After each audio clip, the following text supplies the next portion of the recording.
Nice. Let's get into it. So Pat's the founder of Narrative, which is pioneering the first ever perpetual information market where you can speculate on anything forever.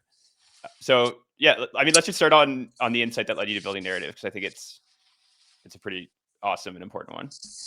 Yeah, for sure. I think generally the thesis is around the idea of information markets, right? I think there's a lot of academia and a lot of just like general proof of concept with prediction markets, right? Where it's like binary options on discrete events, right? Primarily focusing on geopolitical, sociopolitical, and nowadays even sporting events, which ends up being like their biggest revenue driver.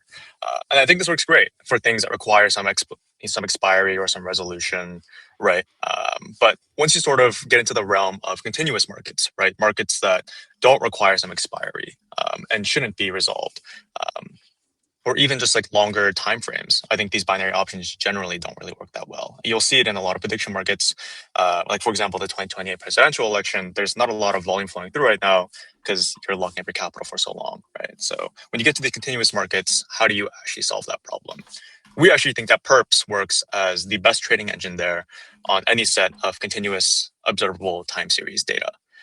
So on Narrative right now, we just went live a week ago on testnet on private beta.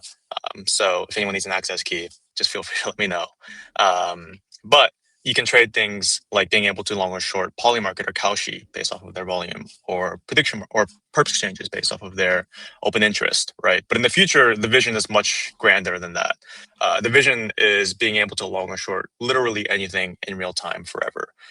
So in the future, you can be able to long or short, what percent of the internet is being used by AI in real time, or how many people are watching different shows on Netflix in real time, or maybe even being able to long or short different rideshare like Uber, Lyft, Waymo, whatever it is. Literally anything is sort of the vision here. Yeah, very sick. And can you talk about, so in the current instance of the product, they're kind of these like relative markets, right? You're trading, if you want to trade like prediction market open interest, you're trading poly market relative to Kalshi, or perps volume, you're trading hyperliquid relative to Binance. Can you talk about why, I guess, the importance of these relative markets versus just trading kind of a metric, going along short a specific metric? Yeah, that's right. I think there's a lot of different reasons why we chose this, but in the prediction market example, I think this is the most obvious. Where for prediction markets, right, most of their volume is done generally on like very timed events, right? So during the Super Bowl, during the NBA Finals, during the presidential election, right as these events are happening, this is when like most of the volume flows through on these prediction markets. And so if they're isolated and individual, what happens is you can just be mega long with max leverage, maybe like a week before the finals ends or a day before the presidential election. And you're almost guaranteed a payout consistently. So this attracts a lot of toxic order flow to our exchange and ends up being really, really just like bad for the business and bad for the end users who may be on the opposite side of that trade there. Right. And so if you do them relatively, actually what you're betting on is, what do you think people are using the most? Like, are people, using prediction markets on Kalshi more or on Poly market, right? Do people, favor more regulatory sort of certainty and the reg arb that comes from Kalshi, or do you care more about the permissionless and decentralized aspect of Polymarket, right? So this is sort of the vision there, and that way you're sort of circumventing the problem of like timed events, because prediction markets always list a very similar large volume, large liquidity markets. Obviously, Kalshi does like about like 3 times more markets than Polymarket does, but despite that, they're still very far behind on Polymarket in volume and user acquisition and things of the sort. So. Yeah, I'm just super interested because I think uh, this idea of information markets or the ability to speculate on anything forever is novel. But I also think it's like you're allowing somebody a whole different plane of being able to express their opinion or belief in something, right? So being able to uh, bet on metrics. I think one of the examples you've shared with us before is sort of like, I think stable coins are popping off right now, and you sort of the ability to actually take a position in something that has upside in stable coins is very limited for most people, especially when these deals are being done in private and being done at a very large level. So can you maybe give us a couple other examples of the types of markets that really land this sort of new category for people? Yeah, stablecoins is a really interesting one, especially with Stripe's new tempo, Circle's new arc, right? There's stable for Tether. There's obviously a bunch of different other sort of examples there. But the realm of possibilities on what's possible in Narrative is really boundless, I think. As long as we can get our hands on some set of data, you can make sure that we're going to make a market for it, right? So like going back to the Web2 examples of agentic models, what LLMs are people using the most?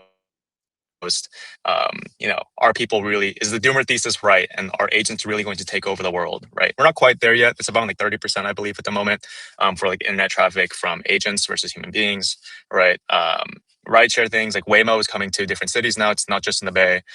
Starting a pilot in Boston. I think they're also coming to New York soon. Like a lot of different really interesting sort of things there they can sort of express an opinion on. And I think that the realm of perpifying everything, obviously here at Narrative, we're looking to do that as well. But I think there's a lot of really interesting other protocols that exist that are also under the same thesis of perpify everything. Like Ventrals and Hyperliquid, I think, is doing a fantastic job on perpifying pre-IPO markets. This is what's possible with perps on Ventrals. And on Narrative, what's possible with perps is also boundless, any set of observable data. So agents, shows, social media platforms, wallets, trading bots, launchpads, really anything. Yeah, we have Alvin from Ventrals jumping on right after this. It's a great example. And I mean, how do you think about so you're taking this very kind of broad, generalized approach, right? Like speculate on anything forever. How do you think about I guess strategically, the like competitive environment versus these people that are focusing more on kind of narrow use cases like pre-IPO or even sports or even like influencers? Because I think, at some point you're obviously, competing on those markets if you do go after the anything forever vision.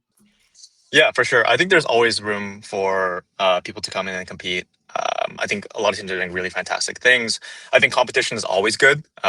Gives us like a sort of fire under our ass, and we can see, how much can we outwork you, right? But in that realm, I think that there's a lot of spaces that maybe we won't touch immediately, but other teams are focusing on as their primary focus, right? So for us, it's primarily markets on things where there isn't like a spot price to tie it down to, or there isn't some sort of like direct crypto asset like Right. Bitcoin or ETH or Sol, right?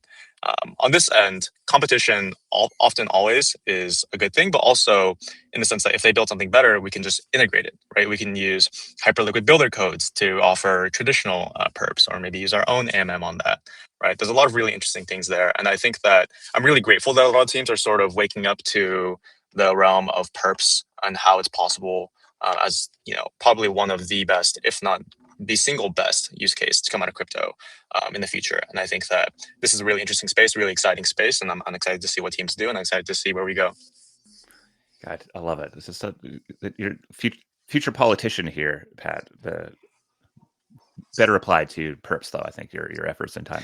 So I know you launched in private beta last week, and I think I had the pleasure of being at the top of the leaderboard of losing money. You're welcome.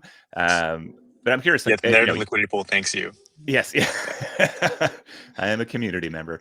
So I guess I'm really just curious to check in on how that experience of going 0 to 1 has been, and if there's sort of lessons, because you are a very new founder. I think you're straight out of school. You jumped in with a big vision, and you've been grinding on this for a little while now. And obviously, getting to that point where you get to share what you've been working on with people is a big deal. Any insights from that process that you think might be relevant to folks that are just about to go down that path? Yeah, for sure. I think being an early stage founder obviously isn't for the weak. It's a pretty arduous process here. I dropped out of school to come do this. And I think that generally the only thing that I think really is like the most important thing is just having that dog, right? Just like really feeling like you really believe in what you're building, and everything else sort of falls into place. And so for our team here, it's really just building the best team in the world, full stop. And I think that sort of starts with the core team. And if that core team sort of has that fire, I think you can attract the best talent in the world, and you can easily become one of the best teams. And for us, the vision is the best team in the world. Because at the end of the day, I have a very strong thesis that what makes, a good startup, or a good team is not the actual product or the investors or whoever it is. It's the people, right? It's the people that are building this and driving this together. I guess not investors, but capital. So the investors are, part of that people thesis. I was going to defend us, but yeah, the people is what really matters. So the people that are backing you, the people that are with you, and the people that support you, and the community, and the users, and everything. So yeah, like I saw a tweet from someone that frequents the Monad co-working space, and he was like, regardless of what time of day, if I'd go out, I'd pop into the co-working space at the end of a long night out, like Pat and Max are in there grinding. So Like you're exemplifying Bullish. that. Yeah. Nice, man. I think, yeah, I guess I'm curious what you think this does to meme coins, maybe like the purification does to meme coins longer term. Like, you know, a lot of meme coins are the ones that have been successful are kind of betting on cultural trends or kind of these viral narratives. This seems like a much kind of cleaner way to express those opinions, and not, and so actually something you said to us is, you know, the core value of narrative is not being exposed to all the, you know, the crime that happens on tokens. And actually it's just like a much more pure expression of opinions than tokens often are. So curious what you think this does to maybe meme coins or like kind of token markets more broadly. Yeah, I think that actually meme coins are probably here to stay, and I think that tokens are definitely here to grow and stay as well. I don't necessarily think that perpetuation protocols like what we're doing here at Narrative or any other protocols that exist are generally going to replace what meme coins do, right? Meme coins, I think the crime aspect of meme coins is sort of what makes them so exciting for a lot of people, where you can come in at 15K market cap and rip it to you can work whatever you can work for your millions. bags. Yeah. Yeah, right. And so I think that there generally isn't a direct replacement for meme coins. I just think it's more supplementary, more complementary, I suppose. But I think there's a lot of cleaner ways to do it for specific, protocols or trends or whatever it is, right? So for pre-IPO stocks, instead of making 1,000 different OpenAI coins, you can actually just bet on their valuation on eventuals, or instead of betting on, random Mamdani tokens for the mayoral election, you can do this on prediction markets and eventually on narrative as well. There's a really interesting thing there that we're looking into.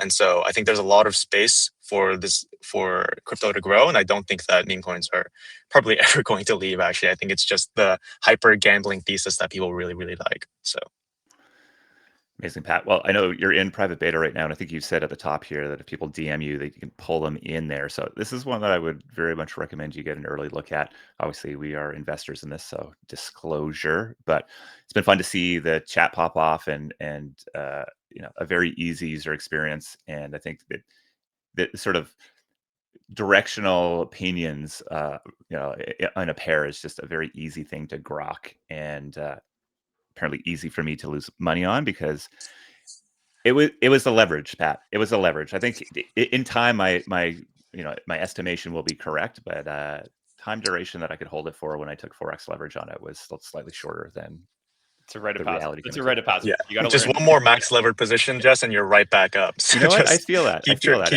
keep clicking. When I saw myself on the top of that leaderboard, I'm like, there's two ways to go. Otherwise, I go to the top. I mean, I was number 3, so I could go to the top of that leaderboard, or maybe not even be on it whatsoever. The loser leaderboard. I was on the loser leaderboard. Yeah. All right, Pat. So is DMing you the best way to get an early look at what you're building? Yeah, DM on Twitter, comment under any post that I make.